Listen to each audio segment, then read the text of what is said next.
What's up mga ka-Wonder? This is Wonder Grace, and for today's video, naisipan ko bumaba, and then kasi dito guys, sa area namin is marami talaga mga supermarket. So naisip ko na why not na ipakita ko sa inyo kung anong itsura ng mga supermarket dito sa Dubai. So let's go! Pababa na tayo guys! Hi guys! So ito lang yung outfit check natin for today. Since pupunta lang naman tayo sa supermarket guys, so okay na to. Para casual lang. Okay. So samahan niyo ako na puntahan ang mga supermarket ng Dubai. Let's go guys! First up, Biba Supermarket. So ito yung first UAE food discounter pero high quality ang products. And mura lang ang price, kaya ang slogan nila as we can see at the main entrance is fresher, cheaper, better shopping. And ang meaning daw ng Biba ay long live. So ayan guys, ipapakita ko sa inyo kung ano ang nasa loob nitong Biba Supermarket. As we can tell, decent naman yung mga items sila. Tingnan mo tong potato, mas malaki pa ata to sa mukha ko guys. Nani? Yan, diba? Saktong-sakto siya pang french fries. Ayan yung ibang items. Bell peppers. Ayan, ang laki rin ng radish nila. Ang sarap maging radish kimchi. And then, bell peppers or capsicum. Yan, malalaki siya and fresh. So, dito naman tayo sa ibang products, guys.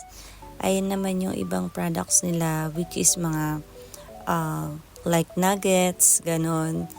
Yung mga cookies and chocolates. And ang na-notice ko dito guys, sa supermarket na to is kahit ano siya, mura lang yung price.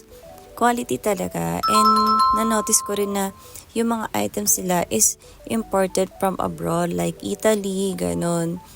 Kaya pag bumili kayo dito guys, sulit na yung budget nyo. As in, marami kayong mabibili. Ayan. Marami din naman kasi silang variety ng selection ng mga items. Tulad niyan. Ayan, tingnan nyo to guys. O, diba? Anti-hair fall. So, ayan. Meron din sila mga pastries tulad nito, mga cookies. Ayan, mga tinapay or bread. Ayan. Olive oil. Kasi parang pinaprioritize din guys dito sa supermarket nito na maging healthy living. Wow! Kaya daw ganun yung items nila, item selection. So yun lang guys, and pupunta na tayo sa next stop, Pino or Pinoy Mart. Let's go!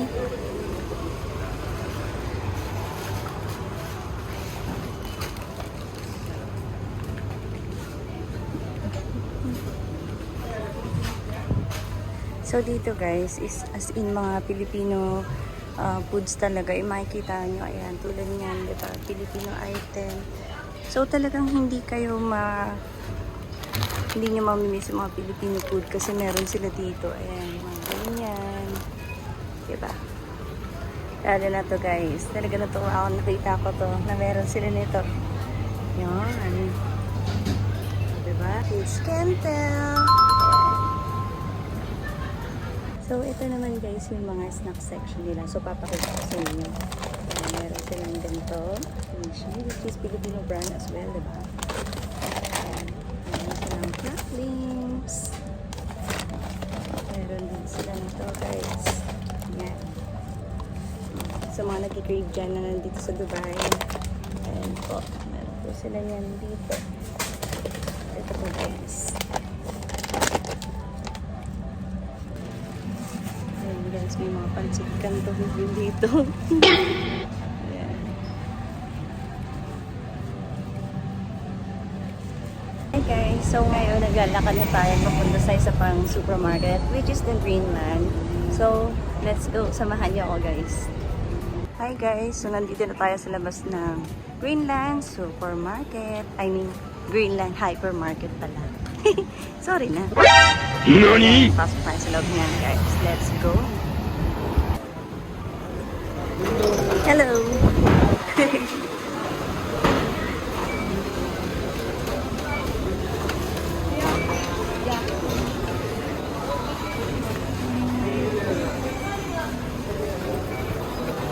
And guys, as you can see, mas maraming tao dito. Kasi dito guys, sa supermarket na to,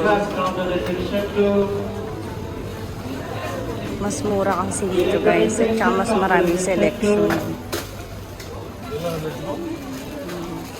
sale.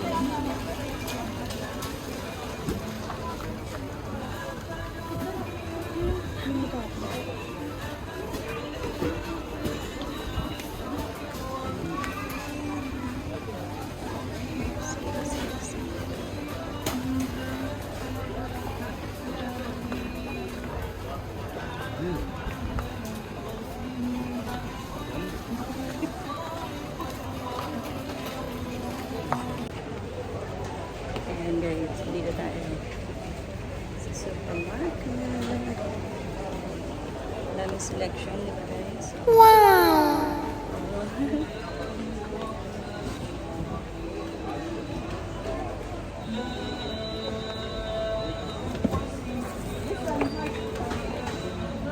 Hi guys, nakalisa nga tayo din sa Greenland Hypermarket. So dito naman tayo ngayon sa West Zone Supermarket and Department Store. Ayan siya guys. West Zone. So tara, let's go.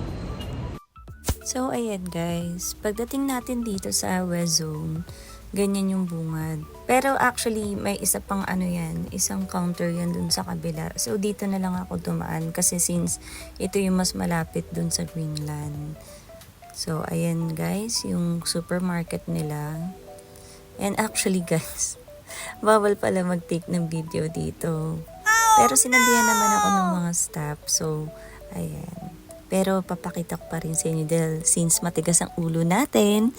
So, ayan. For the vlog ang atin yung girl. So, ayan guys. Brief description lang sa West Zone. So, based on Wikipedia, West Zone supermarkets are synonymous with freshness and high quality. Which is totoo din naman, as we can see on the video. So, ayan. Tingnan nyo ako dyan, guys. Oh, nakikita nyo na yung utak ko dyan. De, joke lang. Hinahanap kasi akong item, may bibilin ako. So, ayan na nga. Nakita na natin. May kasi ako, guys, sa mga fruits. So, ayan. Yan yung favorite ko ngayon, pomelo. As you can see, mas organized yung mga fruits nila dito and mas fresh talaga. Kaya lagi ako nabili ng mga fruits dito. West Zone, baka naman. So ayun nga guys, tapos na tayo sa West Zone at may napamili tayo. Kaso gamit tayo ng eco bag. Kaya nakita niyo yung mga supermarkets dito. So just tell me or comment down below kung ano yung pinaka nagustuhan niyo. Okay guys, bye! Enjoy! And see you on next vlog! So guys, pauwi na tayo. So yan lang ang nangyari sa atin for today. Sa ating adventure. Sana nag-enjoy kayo. And please don't forget to share, like, and subscribe sa channel ko. Thank you guys! Thank you mga ka-wonder!